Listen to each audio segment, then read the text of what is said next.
بسم الله الرحمن الرحيم. ازيكم حبايبي؟ عاملين ايه؟ ان شاء الله تكونوا بخير. هعمل معاكم فيديو النهارده ان شاء الله يعجبكم، اللي هو طريقه عمل صينيه الكوسه باللحمه.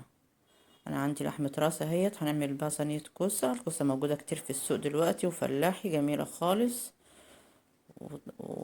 وجميله يعني. الكوسه في السوق جيبوها من الفلاحه، طعمها بيبقى جميل خالص، طازه وجميله خالص اهي. معايا بقى كميه من البصل اهوت مقطع شرايح، وراس توم كبيرة، وقرنين شطة سبايسي يعني حراقين يعني.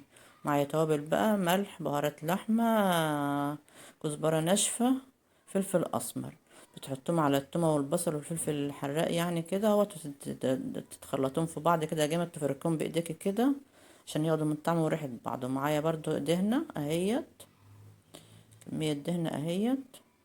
الدهون يعني دي على حسب رغبتك انت، وما تكتريش الملح في الصواني عامة الطبيخ يعني، عشان بتحتاجش ملح كتير، عشان بتعتبر من النواشف يعني. معايا لحمة راس اهيت، هنعملها في صينية الكوسة، تديها طعم جميل وريحة في منتهى الجمال، وهتتسوى معاكي بسرعة خالص. تضربها برضو في الخلطة كده، تقلبها في الخلطة اللي انت عملتها، بتكسري البصلة يعني في الملح والبهارات والتومة، وتخلطي معاهم اللحمة برضو كده والدهنة، بيدوا طعم جميل خالص لصينية الكوسة. معايا صينية بقى بنحط شوية من الخلطة اللي عملتها، اللي هي البصل والثوم اهيت في الأرضية. تحط بقى ورقة كوسة كده. الكوسة طبعا أنا جايباها صغيرة ومخرطاها، هي مش صغيرة جامد الصينية يعني. الكوسة الوسط أو الكبيرة بتبقى مع الكوسة الخرط، بتبقى فيها في الصينية جميلة خالص، تبقى طرية وجميلة اهي. تحطي بقى رقة بصل ورقة كوسة، وبعدين اللحمة تحط عليها برضو ايه جزء من البصل والخلطة اللي انت عاملاها والثوم يعني. تحط رقة بقى ايه اللي هو كوسة التانية. وانا كنت ناسية الطماطم، نفركها برضو مع الباقي من البصل والثوم والدهنة وكده اهي. انا رصيت اللحمة في الوسط طبعا. نحط بقى كده، هي ما هتغلي كلها هتاخد من بعضيها يعني، ما طلعهاش طماطم من تحت يعني، هتاخد من فوق. تحط بقى رقة الطماطم كده ورقة كوسة تاني برضو اهي، وتحط بقية الطماطم بقى بالبصل بكله فوق اهو. حطها فوق وهي هتغلي، ما هتغلي في الفرن يعني، هتاخد من بعضها وتضرب كلها تتخلط كلها ببعضيها يعني. وانا هنغليها شويه فوق على البوتاجاز، من يعني على عين البوتاجاز من فوق عشان تغلي. حاطط لها شويه ميه على فكره، بس ما نبانش معايا في الفيديو. الكوسه بتنزل ميه كتير، وانا حاطط معاها برضو شويه ميه. اما كنت عامله معاها برامة رز انا عاملاها كتير في القناه.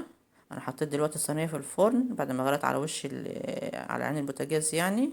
صينيه الرز بقى، نص ميه، نص رز، نص البرامة رز، والنص الباقي ميه على لبن. ما تحطيش لبن كله كامل عشان بتكتمش معاكي.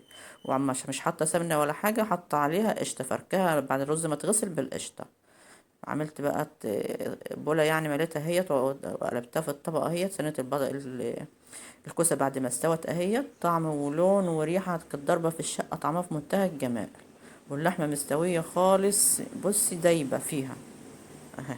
وهاتي الكوسة دلوقتي في السوق مع الفلاحة، هتعجبك خالص. لو عجبكم الفيديو اعملوا اشتراك في القناة، واعملوا اعجاب اللي وراكم، واكتبوا لي تعليق حلو زيكم. وطعمها والله في منتهى الجمال. حتى معاه بقى شرايح طماطم وخيار ومخلل ليمون على شطة، انا عاملاه في البيت. والرز زي ما انتم شايفينه قدامكم، عملتها ببولة يعني، بتكبسها ببولة كده، بتتقلب معاكي زي ما انت شايفين على رسمة البولة، زي ما انتم شايفين كده. شايفين لون وطعم وريحة؟ الكوسة واللحمة مستوية دايبة فيها والله اهي. جربوها. وهاتي كوسة دلوقتي زي ما قلت لكم في السوق فلاحي، وطعمها جميل خالص وطازة وجميلة. والسلام عليكم ورحمة الله وبركاته.